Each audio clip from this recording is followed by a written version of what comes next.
저희가 지금 한동훈 전 비대위원장 얘기를 했으니까 관련된 얘기를 조금 더 바로 이어가 보도록 하겠습니다.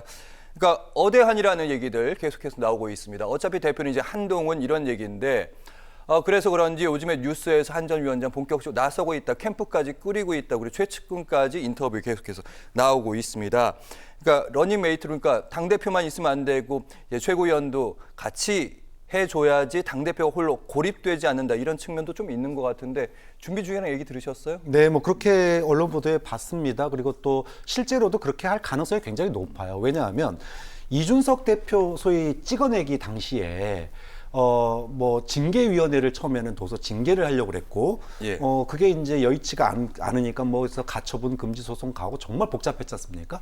맨 마지막에 어떻게 끝났냐? 결국은 최고위원들이 집단으로 사퇴를 하면서 자연스럽게 지도부 재구성으로 흘러갔거든요. 예. 그럼 지금 윤석열 대통령 소위 친윤 지도부가 이 한동훈 대세론 속에서 한동훈 만약에 대표가 신임 대표가 된다면 한동훈 비대위를 어떻게 무너뜨릴 거냐, 한동훈 체제를 어떻게 무너뜨릴 거냐.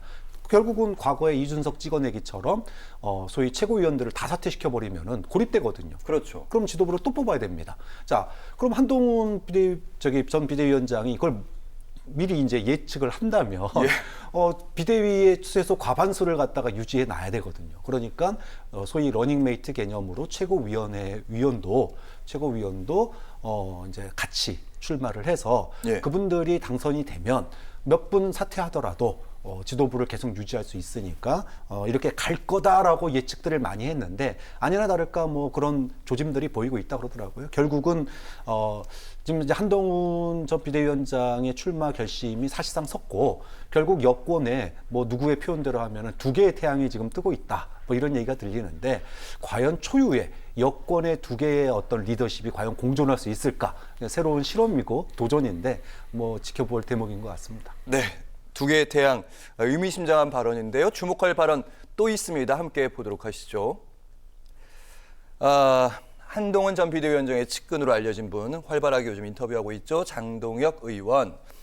선거 끝나자마자 사람들이 달려들어 다 당신 책임이고, 여기서 당신은 한동훈 책임입니다. 한동훈 책임론을 얘기한 거고, 앞으로 절대 정치에 발도 들이면 안 된다는 듯 한동훈 전 비대위원장을 공격하는 이 마당에 출마하지 않을 수 없었다.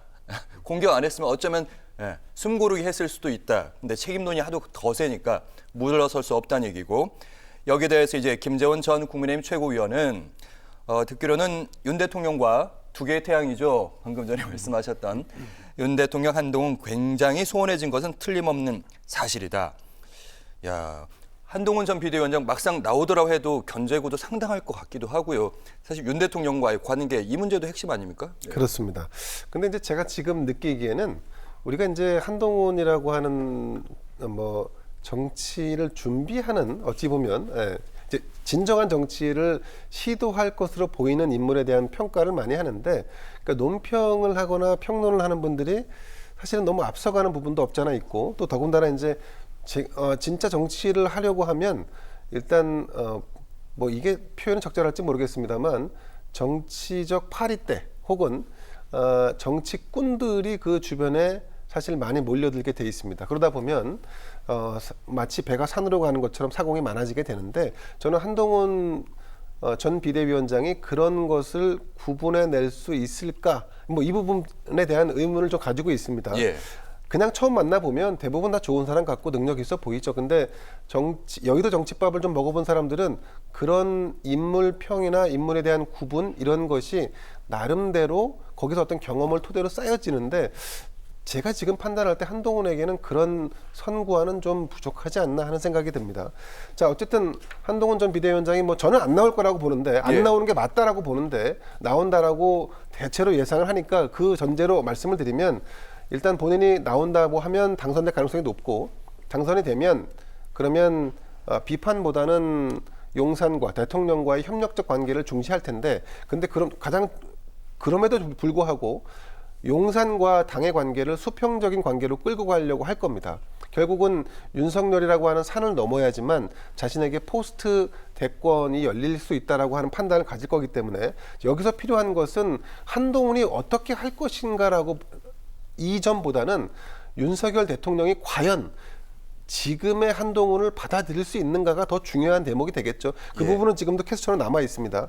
자, 이와 달리 그러면 그렇게 해서 당대표가 됐을 때 그 다음 스텝은 대권 과도인데 저는 제가 이제 이 한동훈이라는 분이 지금이 당대표 출마의 적기가 아니라고 보는 이유가 대권 가도를 염두에 두고 정치를 하는 거고 그래서 당대표를 하는 건데 그런데 지금 그러기에는 이 한동훈이라는 분이 가지고 있는 정치적인 식견 예를 들면 정치, 외교, 군사, 경제, 복지 이런 것을 본인이 심도 깊게 다뤄본 경험이 없지 않습니까? 관련 발언도 많지 않고요. 그렇죠. 그리고 본인이 그러면 당대표를 하겠다 그러면 제가 지금 가장 먼저 수순을 밟아야 될 것은 어떤 비전을 보여주고 이 비전을 어떻게 끌고 갈 것인가에 대한 보다 더 어떤 그 정치적 철학을 보여주는 게 필요한데 그게 예. 없다.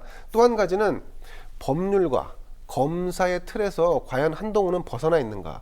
요즘 그가 던지는 화두는 대부분 다 법적인 부분에 있습니다.